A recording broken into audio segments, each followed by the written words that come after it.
Nzambi Mate. I'm the founder of Jijenge Makers Limited. For me, I was just tired of being in the sidelines of seeing plastic. Halo Sobat Prima Plastindo. Barusan tadi kita lihat batu bata hasil daur ulang plastik di Kenya. Dan upaya itu dipelopori oleh seorang pengusaha wanita lokal di sana. Siapa sih pengusaha wanita ini? Seperti apa batu bata hasil daur ulang plastik yang dia produksi? Nah, kita akan bahas lebih lanjut dalam video kita kali ini.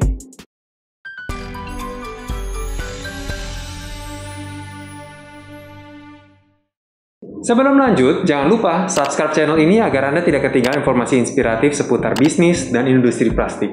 Kalau sudah subscribe, terima kasih sudah mendukung channel ini. Masalah sampah plastik yang kita hadapi ini sebenarnya sifatnya global. Hampir semua negara punya masalah sampah plastik yang kurang lebih sama. Nah, seperti yang sudah dibahas di video kita sebelumnya, ada banyak sekali upaya yang dikerahkan untuk mengatasi masalah ini, termasuk mendaur ulang sampah plastik jadi campuran batu bata. Bagaimana cara melakukannya? Dan seberapa efektif itu mengatasi masalah sampah plastik kita?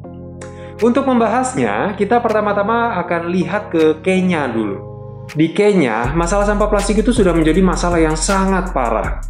Bahkan dalam penelitian yang dilakukan oleh NEMA, National Environmental Management Agency di Kenya, ditemukan sampah plastik di dalam perut 50% jumlah populasi sapi di sana.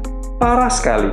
Ini artinya sampah sudah begitu kececerannya sampai termakan secara tidak sengaja oleh binatang ternak seperti sapi di sana. Makanya di tahun 2017 lalu, pemerintah Kenya menerapkan pelarangan kantong plastik dan plastik kemasan sekali pakai. Kebijakan yang mirip sekali ya dengan yang diterapkan di Indonesia.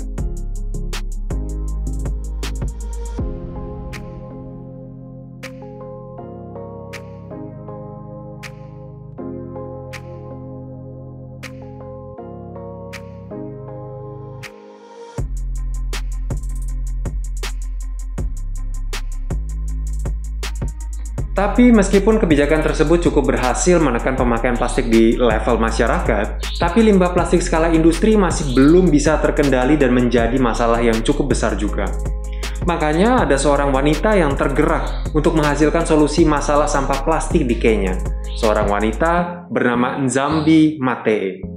Nzambi Mate ini ingin bisa mengelola sampah plastik yang ujung-ujungnya akan dijadikan landfill atau dibakar, supaya bisa lebih berguna untuk masyarakat. Makanya kemudian dia membangun perusahaan yang bernama Jijenge Makers. Nzambi Mate sendiri memiliki latar belakang pendidikan di material science dan sempat bekerja juga sebagai teknisi mesin di industri minyak bumi lokal di Kenya. Dia menggunakan pengetahuan dan pengalaman yang dia miliki untuk bisa mengembangkan bahan baku plastik yang menghasilkan batu bata alternatif. Plastik adalah bahan material yang banyak disalahgunakan dan disalah mengerti. Potensi yang dimiliki bahan plastik sebenarnya sangat tinggi, tapi limbahnya bisa menjadi bencana besar. Dan memang benar, setuju sekali dengan apa yang dikatakan Nzambi Mate ini. Potensi ekonomi dan lingkungan dari bahan plastik ini sebenarnya sangat tinggi. Madu asli memiliki banyak kandungan nutrisi yang sangat bermanfaat bagi kesehatan dan imunitas tubuh. Prima Plastindo bersama Madu Hutan Jambi mengadakan program hidup sehat mengajak sahabat dan rekan-rekan lainnya untuk mengkonsumsi madu lebah liar asli. Untuk mengikuti program hidup sehat ini dan cara memperoleh madu lebah liar asli, silakan cek di kontak bisnis atau Instagram Prima Plastindo.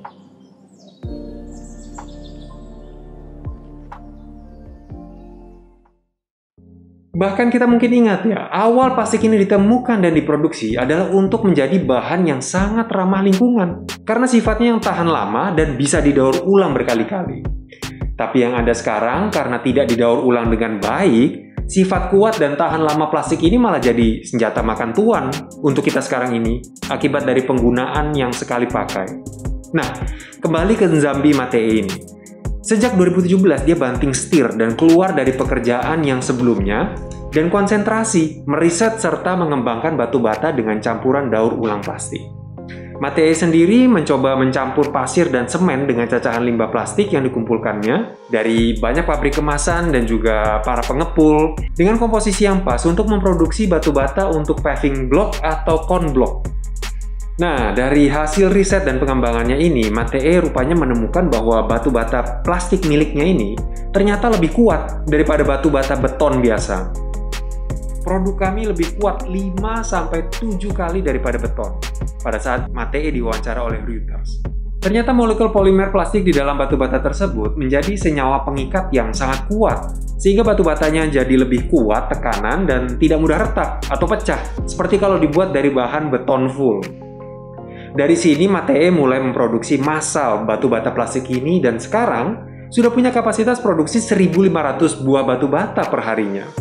Varian warna batu bata yang diproduksinya juga warna-warni, bervariatif, yang dipasarkannya dengan harga $7,7 atau sekitar Rp115.000 per meter persegi. Memang, kalau dibandingkan dengan di Indonesia, harga batu bata paving blok beton masih dijual dengan harga Rp65.000-Rp85.000 per meter perseginya.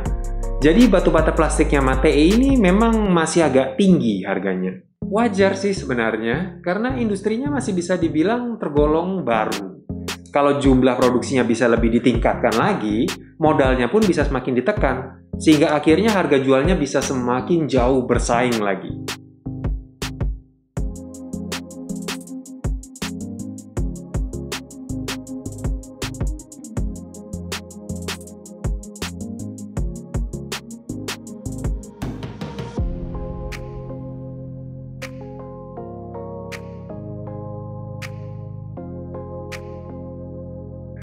Tapi dengan upaya ini pun, sejak 2017 lalu, perusahaan Matee ini, Zhenghe Makers, sudah berhasil mendaur ulang lebih dari 20 ton sampah plastik. Lumayan juga ya angkanya dari satu pabrik saja. Bayangkan kalau ada 10 atau bahkan mungkin 100 pabrik serupa dengan kapasitas produksi yang sama. Akan semakin banyak sampah plastik yang bisa terserap, dan pada saat yang bersamaan, akan semakin banyak juga lapangan kerja yang terbuka dan tersedia. Tapi memang, Nzambi Matee juga mengakui bahwa membangun usaha ini tidak mudah, sangat tidak mudah. Saya seperti sedang melompat ke jurang tanpa parasut. Saya bangun usaha ini seperti sambil terjun bebas. Tapi bukankah dengan cara ini banyak hal-hal hebat dibangun? Menurut Matee. Luar biasa sekali ya mentalnya Nzambi Matee ini. Dia berani meninggalkan pekerjaannya yang aman dan bergaji besar untuk membangun usaha baru yang belum jelas akan jalan atau tidak, akan berhasil atau tidak, belum jelas juga akan menguntungkan atau tidak. Tapi kerja keras dan keyakinannya membuahkan hasil positif yang luar biasa. Bisa jadi upayanya ini menjadi langkah awal penanganan limbah plastik industri yang jauh lebih baik lagi, paling tidak di negaranya sendiri. Inisiatif, inovasi, Matee, dan juga produk batu bata plastik miliknya ini juga banyak diapresiasi oleh masyarakat dan pemerintah. Kita jadi harus pikirkan lagi bagaimana cara kita memanufaktur produk-produk industri dan cara menangani produk-produk tersebut setelah habis masa pakainya. Inovasi dari Nzambi Matee di bidang konstruksi ini menunjukkan adanya keuntungan ekonomi dan lingkungan kalau kita mau beralih dari ekonomi linear ke ekonomi sirkuler. Komentar dari Soraya Smaon, ahli teknik produksi industri UNEP atau United Nations Environment Program. Apakah menurut Anda ini bisa jadi solusi masalah sampah plastik kita di Indonesia? Di part kedua nanti kita akan bahas aplikasi solusi ini di Indonesia, karena sebenarnya sudah ada yang coba jalankan usaha ini di Indonesia. Siapa? Dan bagaimana hasilnya? Makanya jangan lupa subscribe channel kami supaya tidak ketinggalan video berikutnya dari kami. Sampai ketemu di video berikutnya.